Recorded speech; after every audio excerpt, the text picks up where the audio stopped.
We are back to our regular scheduled programming. It's the first Friday of the month, which means labor report data time, or something that looks similar to it.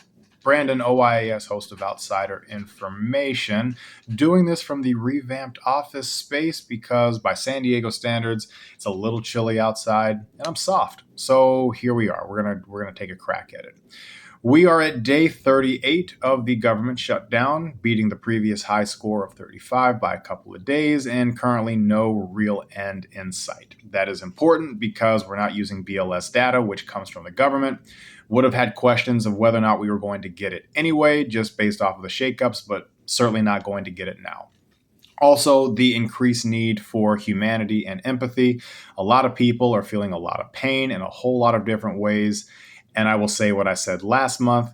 Imagine if you suddenly weren't getting your check, right? And now we are past that missing one check. We're now missing a second check. People got bills, man. People need to feed their families. The bank, your landlord, nobody cares that you can't pay the rent. They expect it to be paid. They expect those bills to be paid, and this is having a real impact. So understand that, and as always, be human about it. Jobs report stuff. What exactly do we have? Well, we've got a private report, which private reports for things come out all the time, but this is the one that it seems like everybody is taking a little bit larger of a look at. It is from a firm called Challenger, Gray and Christmas. I have not heard of them, but they gave us something and we are going to do our best with it. Prior to this, earlier this week, we saw that ADP released 42,000 jobs were added. ADP is a reliable source. They are a payroll company. And when we look at a lot of the jobs numbers, they are payroll based. So that is a reliable number, but it doesn't tell the full story, much like a lot of statistics that get thrown out there. We understand that these jobs are added. We don't necessarily know the specific role. We do know that the industries can kind of tell a little bit of the story, but know the time of year. It is seasonal hiring time. We're going to see an uptick in jobs that are going to be added, and we're going to see those things come off right around the beginning of the year. The number that we should be paying attention to is 1.1 million. Since the beginning of the year, 1.1 million jobs have been lost. That is problematic because it creates a different dynamic, which we are going to touch on as we get a little bit closer towards the end. AI's impact. I have been on the side of AI is not going to have the long-term impacts that we think. It's going to level out. It was a massive climb for everybody to try to adopt it, to try to stay ahead of things. And a lot of companies right now are seeing probably wasn't the best strategy because they over-adopted it. I have long said that layoffs are a terrible strategy. And when you pair it with automating something like AI, you create a completely different problem. Not only is AI not as effective as it relates to doing the tasks that people do, but it does cost money to integrate, it costs money to maintain, and when you purge a bunch of people, you are purging the knowledge base in which the AI would, in theory, be trained on. So what do you have left? You have pretty much a shell of what you did, and you're going to end up having to hire people back. It is the organizational equivalent of yo-yo dieting, and it is not healthy. Things to look for, as always, is the local unemployment rate. We don't have really a reliable national one right now, but over the last few months, it has been trending between 4.1 and 4.3. People who work with the economy a little bit closer, they have always said between 3 and 5%, but the closer you get to 5 is a little bit more problematic. The high watermark was COVID, where it was in recent time was where it was just around 14, 15%. So we're nowhere close to that, but things aren't great. Take a look locally. That's going to tell you a much better story. The industries that are being impacted locally and your local unemployment rate and job growth is going to tell you a much bigger story. So that will be up to you. That information is going to be easier to get because it is not reliant on federal intervention. The states put that out.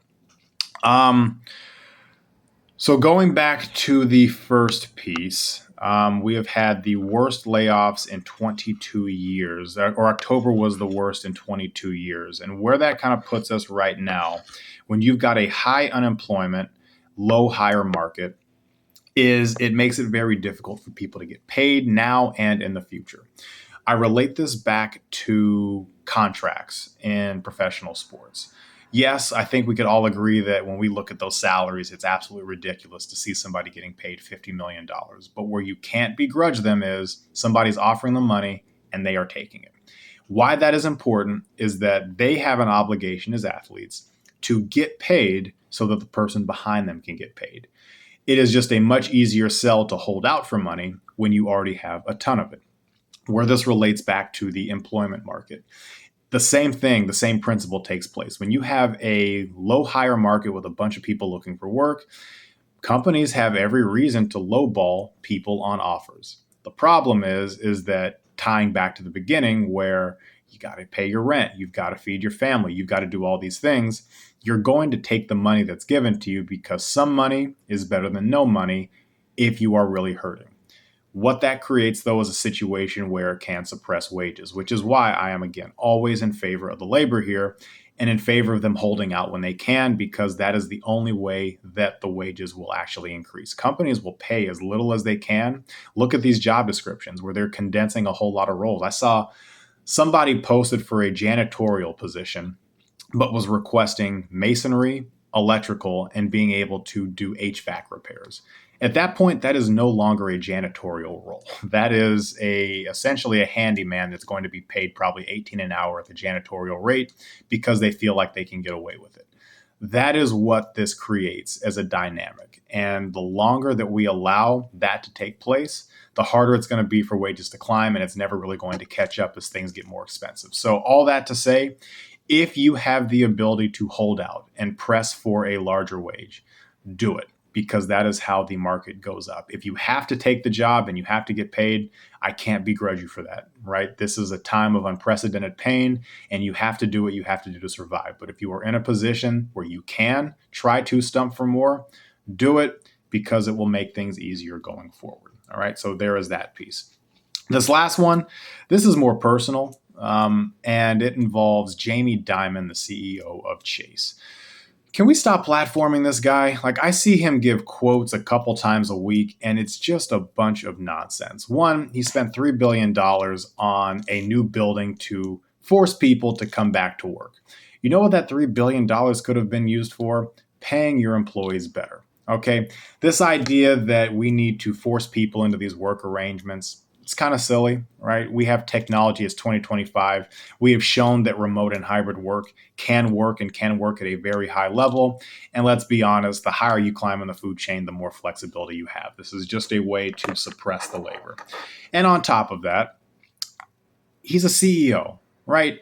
He's not a godlike figure. You know what a CEO is? Me. You know what a CEO is? Anybody who owns and runs their own company. A CEO is a title that really anybody can have, and we need to stop glorifying these people like they have all the answers to how the economy works.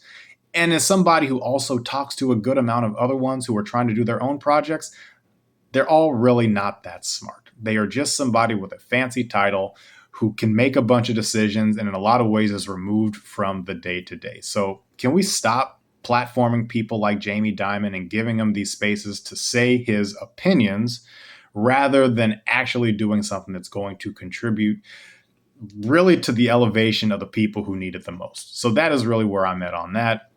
And again, more personal for me on that one than anything. So as always with these reports, you got to do your own research. That's why I try to give you a little bit of kernels to try to look locally for some of your industries and to really understand, look, this is what some of the numbers mean. I do not study the economy. I do different things in the workforce, and I have attributed my doctoral research to doing some of that.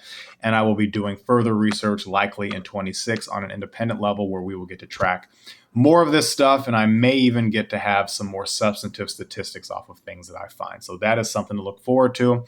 We've got one more for this year, but technically two, because in January we will get to look at December's, and we're going to try to put a full picture together for what 2025 was. So on that, happy Friday. Stay safe, stay sane. Can't save the world with anything that I talk about here, but if I make it a little less worse, that means I've done my job. So have a good weekend, and we will see you next week.